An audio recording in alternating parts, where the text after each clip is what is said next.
Hi friends, welcome back to my channel. ഞാൻ വിദ്യ. ഇന്ന് നമുക്ക് വളരെ പെട്ടെന്ന് ഉണ്ടാക്കുന്ന മോരുകറീൻ്റെ റെസിപ്പി നോക്കാം. വളരെ ടേസ്റ്റിയാണിത്. മോരുകറി ഉണ്ടാക്കുക 2 to 3 ദിവസം വരെയൊക്കെ ഉപയോഗിക്കാൻ പറ്റും, കേടാവുകയില്ല. നിങ്ങൾക്ക് എൻ്റെ വീഡിയോ ഇഷ്ടപ്പെട്ടാൽ ലൈക്ക് ചെയ്യാനും ഷെയർ ചെയ്യാനും കമൻറ്റ് ചെയ്യാനും മറക്കരുത്. എന്നാൽ നമുക്ക് വീഡിയോ കണ്ടു നോക്കാം. ഇത് ഞാൻ കുറച്ച് വെള്ളരി കട്ട് ചെയ്തെടുത്തതാണ്. എത്ര ആവശ്യമുണ്ടോ അത്ര കഷ്ണം, എത്ര ആവശ്യമുണ്ടോ അത്ര എടുക്കുക. ഇതൊരു 1/4 ടീസ്പൂൺ മഞ്ഞൾപ്പൊടിയും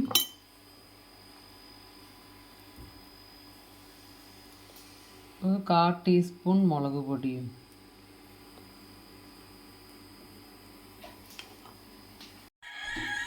കുറച്ച് വെള്ളം ഒഴിക്കുക. ഒരു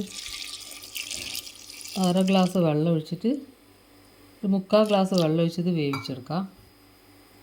മിക്സീൻ്റെ ജാറിൽ ഞാൻ ഒരു കപ്പ് തേങ്ങയും അതിലൊരു നുള്ളു മഞ്ഞൾപ്പൊടി കുറച്ച് കാന്താരി മുളക് ഇട്ടിട്ട് അരച്ചെടുക്കുകയാണ്. തേങ്ങ നന്നായിട്ട് അരച്ചിട്ട് ഇതിലേക്ക് ഇനി ഒരു 1/4 ടീസ്പൂൺ ജീരകം ചേർത്ത് വെക്കും. ഇത് നന്നായിട്ട് അരയ്ക്കണം. വെള്ളരി നന്നായി വെന്ത് വന്നിട്ടുണ്ട്. ഇതിലേക്ക് ഉപ്പ് ചേർത്ത് കൊടുക്കുക ആവശ്യത്തിന്. ഇതിൻ്റെ വെള്ളം, വേവിക്കാൻ വെച്ച വെള്ളം ഏകദേശം നല്ലോണം വറ്റി വരുന്നതാണ് നല്ലത്. അതിന് ശേഷം ഇതിലേക്ക് അരച്ച് വെച്ച തേങ്ങ ചേർത്ത് കൊടുക്കുക.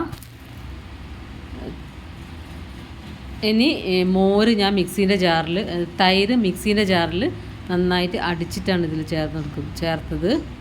ഇനി ഇത് നന്നായിട്ട് ഇളക്കിക്കൊണ്ടേയിരിക്കണം.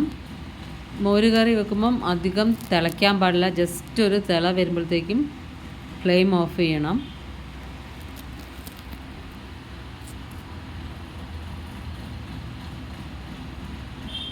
കുറച്ച് നേരം ഇളക്കിക്കൊണ്ടേ ഇരിക്കുന്നതാണ് നല്ലത്. ഇതിന് തിള വന്നിട്ടുണ്ട്.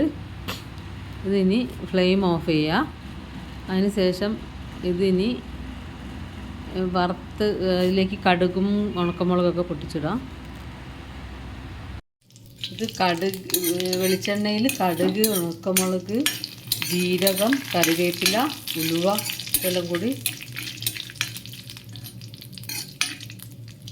താളിച്ചതാണ്. ഇതിനി കറിയിലേക്ക് ഒഴിച്ച് വെക്കാം.